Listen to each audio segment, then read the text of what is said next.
Dahil sa pag-atake nga ni Gargan sa bahay nga ni Pongpong, ay tuloy ngang nakaisip ang mga sangre na iwasan na muna ang presensya nga nitong si Gargan. Nakita nila kasi kung gaano kalakas itong si Gargan at wala silang laban. Subalit, ang maling hakbang na nagawa nila ay naiwan nga nila itong si Mona. Kaya naman itong si Sangre Terra ay hindi magkakapayag. Gusto niyang balikan ang kanyang ina. Subalit ng kanyang balikan, huli na ang lahat sapagkat patay na nga ang kanyang inang si Mona. Nagngingit-ngit sa galit at humahagulgol itong si Terra. Gusto niyang buhayin ang kanyang ina sa pamamagitan ng kanyang brilyante.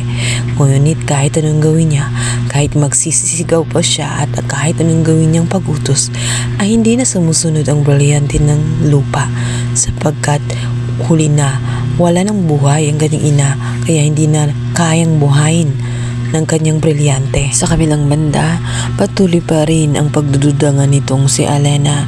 Hindi siya naniniwala sa mga pinagsasabi at sa mga nakikita sa inaharap nga nitong si Metena. Kaya naman patuloy silang nasa panganib. Hindi nila alam na nagkapasok na nga ang kanilang kalaban sa loob ng palasyo at nagpapanggap nga ito bilang kapatid nilang si Perena, si Hagorn. Matapos nga mapansin ni Hagorn na tela balakid nga itong si Metena, ay agad naman niya itong babalikan at sisiguraduhin niyang hindi na muling mabubuhay pa itong si Metena. Subalit, kahit anumang inkantasyon na gawin ni Hagorn para lang mawala ang buhay nga nitong si Metena, ay walang makakatalo.